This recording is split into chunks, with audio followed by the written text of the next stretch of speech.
जीत हुई। ये चुनाव बिहार की राजनीति के लिए ऐतिहासिक है, क्योंकि आज से मुख्यमंत्री नीतीश कुमार की नई पारी की शुरुआत हो रही है। सीएम नीतीश कुमार राज्यसभा सदस्य चुन लिए गए।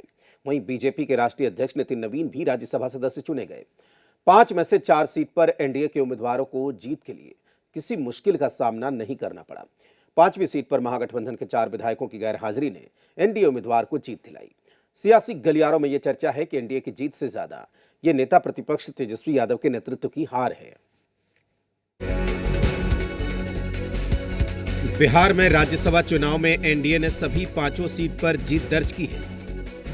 बीजेपी के राष्ट्रीय अध्यक्ष नितिन नवीन, मुख्यमंत्री नीतीश कुमार, बीजेपी से शिवेश राम, जेडीयू से रामनाथ ठाकुर और राष्ट्रीय लोक मोर्चा के अध्यक्ष उपेंद्र कुशवाहा राज्यसभा सांसद चुने गए। महागठबंधन समर्थित आरजेडी उम्मीदवार अमरेंद्रधारी सिंह को हार का सामना करना पड़ा। कहा जा रहा है कि तेजस्वी यादव के नेतृत्व की वजह से महागठबंधन को शिकस्त मिली है, क्योंकि महागठबंधन के 4 विधायकों ने तेजस्वी यादव से मुंह फेर लिया और वो वोट करने नहीं आए। वैसे विधायकों का नाम और विधानसभा भी जान लीजिए। ढाका से आरजेडी विधायक फैसल रहमान वोट देने नहीं पहुंचे। वाल्मीकि नगर से कांग्रेस के विधायक सुरेंद्र प्रसाद, फारबिसगंज से कांग्रेस विधायक मनोज विश्वास और मनिहारी से कांग्रेस विधायक मनोहर सिंह वोट करने नहीं आए।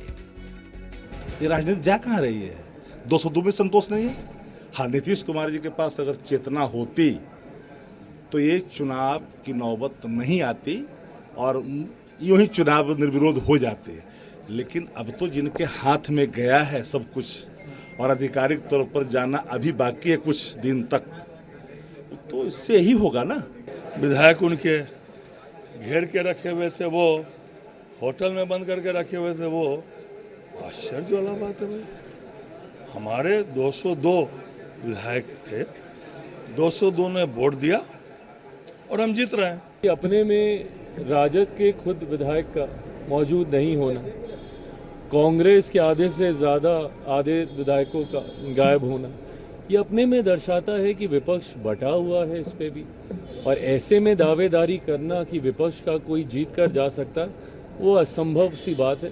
5 के 5 एनडीए के जीत रहे हैं, इसमें कहीं कोई अवसंभव नहीं। तो क्या माना जाए कि एनडीए की जीत नहीं बल्कि तेजस्वी के नेतृत्व की हार है, क्योंकि राज्यसभा चुनाव में एनडीए के सभी विधायकों ने एकजुट होकर मतदान किया।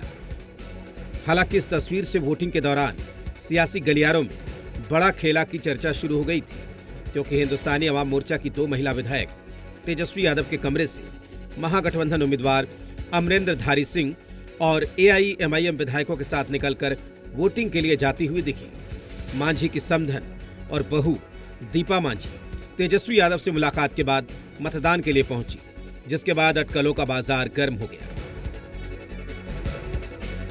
वो गलतफहमी से उनके चैम्बर में चली गई। ये हमने कहा भी पहले भी कई चैनलों पर, कहीं कोई दिक्कत नहीं है, ये मानवीय भूल थी और किसी से भी हो सकता है। कहीं कोई क्रॉस वोटिंग कम से कम हिंदुस्तानी आवाम मोर्चा के तरफ से तो नहीं होना है। इसका कई जगहों पर आप लोगों ने देखा होगा, हिंदुस्तानी आवाम मोर्चा पूरी तरह से एनडीए के प्रति इंटैक्ट होकर के काम करते हैं। विचारों से हम लोग जुड़े हुए हैं। ऐसी कोई बात नहीं है, केवल गॉसिप है। लेकिन मांझी की पार्टी ने इसे तुरंत मानवीय भूल बताकर एनडीए की एकता का दावा किया। बिहार विधानसभा चुनाव में करारी हार का सामना करने वाले तेजस्वी यादव ने राज्यसभा चुनाव में ओवैसी की पार्टी से समर्थन के लिए अख्तरुल ईमान की इफ्तार पार्टी में शिरकत की। लेकिन तेजस्वी यादव महागठबंधन के विधायकों को ही एकजुट नहीं रख पाए, जिसने एक बार फिर से तेजस्वी यादव के नेतृत्व पर सवाल खड़े कर दिए हैं। ब्यूरो रिपोर्ट, जी मीडिया।